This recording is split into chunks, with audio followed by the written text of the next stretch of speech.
오늘 우리에게 주시는 하나님의 말씀은 여호수아 2장 8절에서 11절까지의 말씀입니다. 또 그들이 눕기 전에 라합이 지붕에 올라가서 그들에게 이르러 말하되 여호와께서 이 땅을 너희에게 주신 줄을 내가 아노라. 우리가 너희를 심히 두려워하고 이 땅 주민들이 다 너희 앞에서 간담이 녹나니 이는 너희가 애굽에서 나올 때에 여호와께서 너희 앞에서 홍해물을 마르게 하신 일과 너희가 요단 저쪽에 있는 아모리 사람의 두 왕 시온과 옥에게 행한 일 곧 그들을 전멸시킨 일을 우리가 들었음이라. 우리가 듣자 곧 마음이 녹았고 너희로 말미암아 사람의 정신을 잃었나니 너희의 하나님 여호와는 위로는 하늘에서도 아래로는 땅에서도 하나님이시니라. 아멘. 할렐루야. 우리 주 예수 그리스도의 은혜와 평강이 저와 여러분의 삶 가운데에 늘 함께 하시기를 주님의 이름으로 축원합니다. 출애굽한 이스라엘 백성들이 경험한 일들을 보면 우리가 성경을 통해서 이미 알고 있는 것들이어서 별 느낌 없이 무감각하게 다가올 수 있겠지만 우리가 출애굽한 이스라엘 백성들이라고 생각하면서 보면 가히 상상을 초월하는 경험들이라고 할 수 있을 것입니다. 어떤 일들이 있었습니까? 우선 출애굽하기 전에 애굽을 향해 내린 10가지 재앙들이 있었습니다.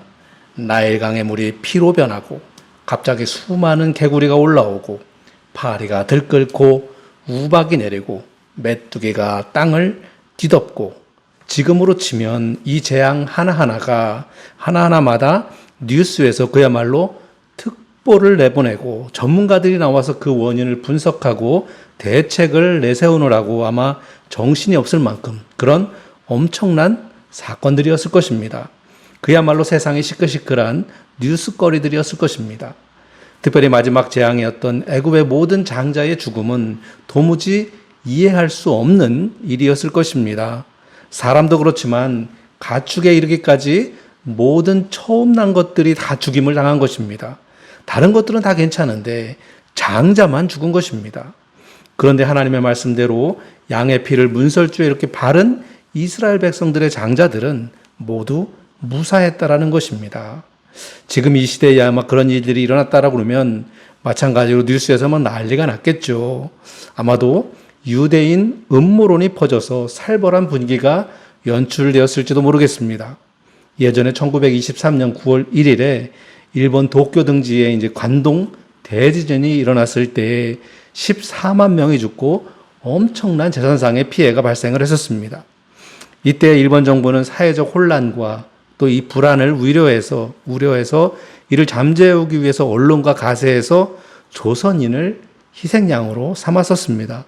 그래서 조선인들이 우물에 독약을 넣고 있다라는 등 조선인들이 폭탄을 가지고 다닌다라는 등의 유언비어를 터뜨려서 최소 6천 명의 조선인들이 살해되는 그런 끔찍한 일이 벌어지기도 했었습니다. 한마디로 조선인 음모론이 퍼졌던 것처럼 출애굽 당시에도 어쩌면 유대인 음모론이 퍼져서 혼란은 극에 달하지 않았을까 싶습니다. 애굽의 모든 처음 난 것들의 죽음은 분명 엄청난 사회적 혼란을 낳았을 것입니다.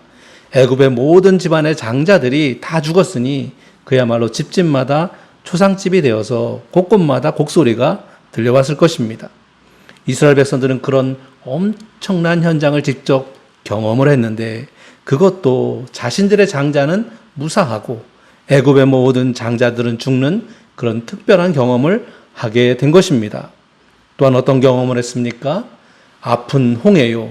뒤에는 자신들을 쫓아오는 애굽 군대를 보면서 절체절명의 위기 앞에서 떨고 있을 때에 홍해를 가르셔서 이스라엘 백성들을 바다 저편으로 인도하시는 그런 특별한 경험을 하게 된 것입니다.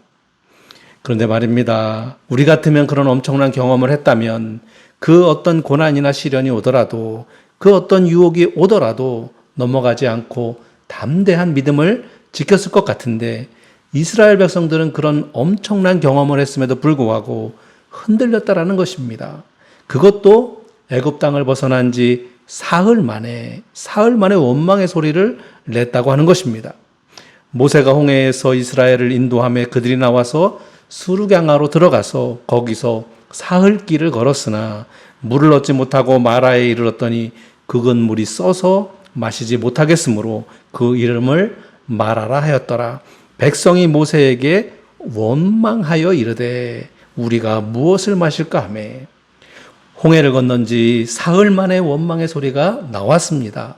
이스라엘 백성들이 벌써 홍해의 경험을 잊어버려서 그런 것입니까? 아닙니다. 그렇지가 않습니다. 이스라엘 백성들에게 있어서 하나님의 도우심으로 홍해를 건넌 것은 결코 잊을 수 없는 사건이었습니다. 그럼에도 불구하고 그들이 원망했다라고 하는 것은 홍해의 사건을 잊어버렸기 때문에 그런 것이 아니라 그들 앞에 또 다른 고난이 또 다가왔다라는 것입니다. 그들이 경험하지 못한 새로운 고난이 그들 앞에 또 다가왔다라는 것이고 이스라엘 백성들은 그런 고난 앞에 습관적으로 불평, 불만을 하게 된 것입니다. 우리들도 마찬가지입니다. 우리도 주님의 은혜를 경험하지 않았습니까? 하나님의 은혜로 우리도 기적을 경험한 사람들입니다.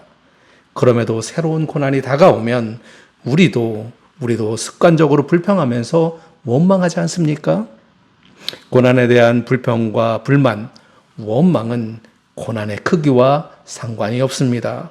큰 고난이라고 해서 작은 고난이라고 해서 우리가 원망하지 않는 것이 아니라 모든 고난은 다 똑같습니다. 큰 고난을 은혜로 넘겼다고 해서 작은 고난은 식은 죽 먹기 식으로 쉽게 이길 수 있는 것이 아니라 모든 고난은 인간에게 다 불평불만을 만들어내고 원망하게 만든다는 것입니다. 그렇기 때문에 고난이 내 앞에 있다고 해서 그것 때문에 내가 흔들리고 믿음 없는 것처럼 행동했다고 해서 불평, 불만의 마음이 생긴다고 해서 나는 왜 이럴까 하면서 자책할 필요가 없다라는 것입니다. 누구나 어떤 종류의 고난이든지 당하게 되면 똑같은 반응을 하게 된다라는 것입니다. 그러나 신앙인인 우리가 그러한 고난을 이길 수 있는 방법이 있는데 그것은 바로 하나님을 신뢰하는 것입니다.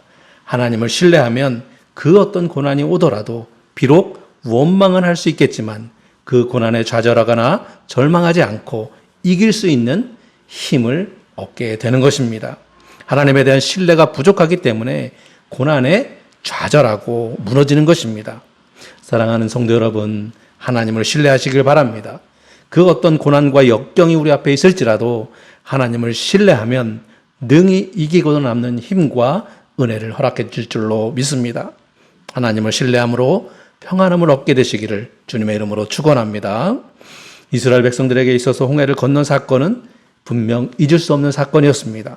모세도 이스라엘 백성들에게 그 은혜의 경험을 잊지 않도록 그렇게 가르쳤고 여호수아도 그리고 예언자들도 잊지 않도록 지속적으로 가르쳐 왔습니다.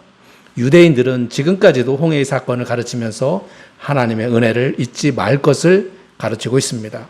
이 홍해의 사건은 이 지구상에 유대인이 있는 한 결코 잊혀지지 않는 사건이 될 것입니다. 결코 잊을 수 없는 홍해의 사건, 이러한 홍해의 경험을 재현한 사건이 있었습니다. 바로 가나안에 들어가기 위해 요단강을 건넌 사건입니다. 하나님은 출애굽한 이스라엘 백성들이 40년간 광야에서의 생활을 마무리하고 이제 약속의 땅인 가나안으로 들어가는 데 있어서 상징적인 그런 사건을 만드셨는데 바로 요단강을 건너는 사건이었습니다. 이는 홍해의 경험을 하지 못한 이스라엘 백성들에게 다시금 하나님의 인도하심을 잊지 않도록 하시기 위해서 베풀어 주신 상징적인 재현 사건이라고 할 수 있을 것입니다. 이 요단강의 사건은 그런 의미에서 홍해의 사건과 많이 닮아 있습니다. 홍해의 사건은 힘든 노예 생활에서 벗어나 자유인이 되는 상징적인 그런 사건이라면 이 요단강 사건은 광야 생활에서 벗어나서 이제는 약속의 땅 가나안으로 들어가는 희망의 사건이라고 할 수 있을 것입니다. 또한 이 홍해와 요단강의 사건은 둘 다 불가능한 것을 가능하게 하시는 하나님의 기적의 손길을 경험한 사건이었습니다. 둘 다 물이 벽이 되어 쌓이는 놀라운 경험을 하게 된 것입니다. 우리 앞을 가로막는 물이라고 하는 그런 장애가, 우리를 앞을 가로막는 물이라고 하는 그 장애가 오히려 우리를 건널 수 있게 하는 벽이 되어서 우리를 보호해 준 것입니다. 그래서 기적인 것입니다. 저는 그런 면에서 당장 어려운 문제를 해결해 주시는 것이 기적이 아니라 그것이 기적이라기보다는 오히려 그 어려운 문제가 오히려 나를 돕는 나의 문제를 해결해 주는 역할로 바뀔 때 그것이 기적인 줄로 믿습니다. 그것이 더 큰 은혜인 줄로 믿습니다. 이스라엘 백성들 앞에서 장애가 되었던 홍해의 물이 벽이 되어 건너는 것을 도와주었고 그 물이 이제 다침으로 문제거리였던 쫓아오는 애굽의 군대를 수장시키는 역할을 하게 된 것입니다. 이러한 경험이 우리에게도 임하게 되시기를 축원합니다. 우리를 괴롭히는 문제들이 오히려 우리를 도와줘서 우리에게 기쁨이 되고 위로가 되는 그런 기적이 늘 함께 하시기를 주님의 이름으로 축원합니다. 이렇게 홍해와 요단강의 사건이 공통점이 있는가 하면 차이점도 있습니다. 홍해를 건너는 것과 이 요단강을 건너는 것, 그 차이가 무엇일까요? 우선 이스라엘 백성들이 홍해를 건너는 데 있어서 그들이 한 일은 없습니다. 모두 하나님께서 준비하셨고 하나님의 은혜로 홍해를 건넜습니다. 그러나 요단강을 건널 때에는 달랐습니다. 하나님의 은혜만이 아니라 그들의 믿음과 순종으로 건너야 했습니다. 둘째로 홍해를 건널 때에는 율법을 예표하는 이 모세가 인도에서 건너갔듯이 그래서 이어지는 광야 생활은 율법으로 교육하는 그런 훈련의 장이었다면 이 요단강은 믿음으로 건넜는데 건널 때에는 그리스도를 예표하는 이 여호수아가 인도하여 건너게 됩니다. 여호수아의 이름이 히브리어로는 예수아로서 예수와 같은 이름이죠. 홍해는 전적으로 하나님의 은혜로 건너는 그런 구원이었습니다. 홍해를 건너기 위해 이스라엘 백성들이 한 일은 다만 짐승의 피를 믿음으로 문설주에 바른 것, 그것 외에는 아무것도 없었습니다. 그러나 반면에 40년간의 광야 생활을 마친 이스라엘 백성들은 요단강을 건너기 위해서 언약궤를 메었습니다. 그리고 언약궤를 맨 채로 홍수로 넘치는 요단강을 믿음으로 발을 내딛었던 것입니다. 요단을 건넌다라고 하는 것은 거듭남을 의미하는 것입니다. 광야에서의 훈련을 통해 이제 그들은 하나님의 백성으로서의 자격을 갖추게 되었고 어깨에 여호와의 궤를 맨 것처럼 말씀을 의지해서 불가능한 상황이지만 믿음의 발을 내딛어 걸었다라는 것을 의미하는 것입니다. 이러한 홍해를 건넌 이 경험과 요단강을 건넌 경험은 이스라엘 백성들에게서 잊지 못할 그런 하나님의 구원의 역사였고 그 기적의 사건은 영원히 잊지 못할 그런 경험이었을 것입니다. 그런데 이러한 엄청난 구원의 역사를 바라본 이방 민족들의 반응은 어떠했을까요? 이스라엘 백성들에게는 감격스러운 그런 기적의 사건이 아마도 이방 민족에게는 두려운 공포의 사건이었을 것입니다. 이방 민족이 바라본 홍해의 기적의 사건은 여리고의 기생이었던 라합이 이 정탐꾼에게 해준 말을 통해서 어느 정도는 엿볼 수가 있습니다. 여호와께서 이 땅을 너희에게 주신 줄을 내가 아노라. 우리가 너희를 심히 두려워하고 이 땅 주민들이 다 너희 앞에서 간담이 녹나니 이는 너희가 애굽에서 나올 때에 여호와께서 너희 앞에서 홍해 물을 마르게 하신 일과 너희가 요단 저쪽에 있는 아모리 사람의 두 왕 시온과 옥에게 행한 일 곧 그들을 전멸시킨 일을 우리가 들었음이니라. 이 라합의 증언에 따르면 가나안 땅에 살았던 이 사람들은 이스라엘 백성들이 홍해를 건널 때에 어떤 일이 있었는지를 이미 알고 있었다라는 것입니다. 그 일로 인해서 심히 두려워하고 간담이 다 녹아내릴 정도였다라는 그런 증언을 듣게 됩니다. 이미 홍해 사건 때부터 가나안의 백성들은 이스라엘 백성들에게 두려운 마음을 가지고 있었다라는 것을 말하고 있는 것입니다. 그렇다면 맨 처음 가데스 바네아에서 12명의 정탐꾼을 보냈을 때에는 이 홍해의 사건이 있은 지 약 1년 반 정도의 그런 시간이 흐른 시점이기 때문에 이 가나안 족속들은 그 사건을 모를 일이 없었을 것이고 여전히 두려워하고 있었을 것입니다. 그렇다면 12명의 정탐꾼 중에 이 여호수아와 갈렙을 제외한 10명의 정탐꾼들의 믿음 없음을 우리가 알 수 있겠죠. 이미 가나안 족속들은 떨고 있었다라는 것입니다. 그들의 간담이 녹아 있었다라는 것입니다. 40일 동안이나 무려 40일 동안이나 정탐을 했는데 이 10명의 정탐꾼들은 그들의 외모와 그 성의 규모만 보았지 그들의 심리 상태를 보지 못한 것입니다. 라합은 다시 한번 이스라엘 백성들이 홍해 건넌 것에 대해서 가나안 족속들의 반응을 이렇게 소개하고 있습니다. 우리가 듣자 곧 마음이 녹았고 너희로 말미암아 사람이 정신을 잃었나니 너희의 하나님 여호와는 위로는 하늘에서도 아래로는 땅에서도 하나님이시니라. 그들은 먼저 마음이 녹았고 정신을 잃었다라는 것입니다. 그야말로 전의를 상실했다라는 것입니다. 이 정도면 다 끝난 것 아니겠습니까? 그야말로 게임 끝난 것입니다. 그러면서 그들을 인도하고 계신 하나님을 인정하고 있는 것입니다. 하나님이 도와주시는 백성을 어찌 감당할 수 있겠느냐는 그런 두려움이 가득했음을 보여주고 있는 말씀입니다. 이러한 이스라엘 백성들이었는데 그들은 스스로 메뚜기같이 여기고 가나안 족속들의 기골이 장대한 그런 외모만 보고 절망을 했던 것입니다. 진짜로 절망하고 있었던 것은 거기 가나안 족속들이었는데 오히려 자신들의 신세 타령만 하고 있었으니 결국 이러한 믿음 없음이 그들을 바로 가나안으로 들어가지 못하는 그런 결과를 낳은 것이었습니다. 우리의 신앙생활에서도 그렇습니다.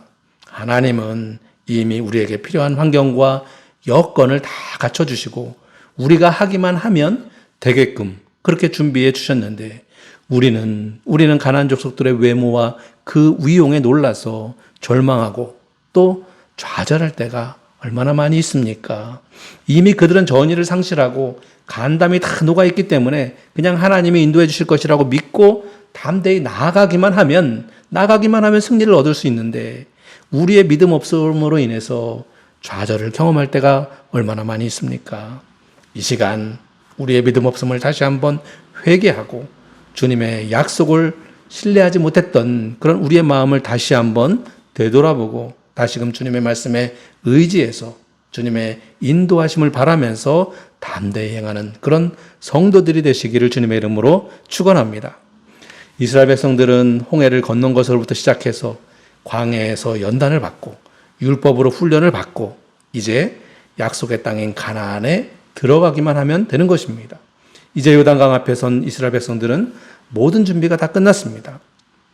이제 이스라엘 백성들은 또 한 번의 하나님의 은혜로 홍해를 건너듯이 요단강을 건너서 가나안 땅에 들어갔습니다. 그런데 분명 하나님이 약속하신 땅이지만 그 땅은 비어있는 땅이 아니라 이미 많은 사람들이 살고 있는 땅이었습니다. 그 땅을 차지해야만 하는 것입니다. 이제 진짜로 험난한 과정이 남아있는 것입니다. 죽기 살기로 가나안 땅의 사람들과 땅을 두고 싸워야 하는 것입니다. 서로가 생존을 걸고 진짜 사력을 다해서 싸워야 얻을 수 있는 것이었습니다. 그런데 그렇게 요단강을 건너온 이 이스라엘 백성들의 모습을 보면 마치 전투와 상관없는 그런 사람들처럼 보입니다. 여리고성을 얻기 위한 이스라엘 백성들의 모습은 이상하게 그지없습니다. 전투태세가 아니라 마치 강강수월래를 하고 있는 것입니다. 어떻게 이럴 수 있습니까? 이스라엘 백성들은 왜 이럴까요? 그런데 잘 살펴보아야 할 것이 그 땅을 누가 주시겠다고 했습니까? 바로 하나님입니다. 그렇다면 하나님께서 그 땅을 차지하도록 해주셔야겠죠.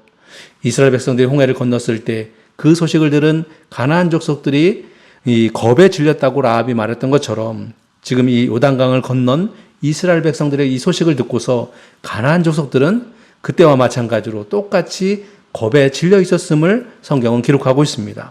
요단 서쪽의 아모리 사람의 모든 왕들과 해변에 가나안 사람들의 모든 왕들이 여호와께서 요단물을 이스라엘 자손들 앞에서 말리시고 우리를 건너게 하셨음을 듣고 마음이 녹았고 이스라엘 자손들 때문에 정신을 잃었더라.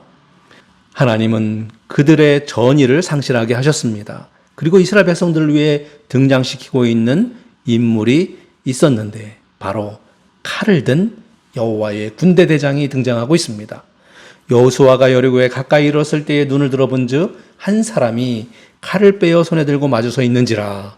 여호수아가 나아가서 그에게 묻되 너는 우리를 위하느냐 우리의 적을 위하느냐 하니 그가 이르되 아니라 나는 여호와의 군대 대장으로 지금 왔느니라 하는지라.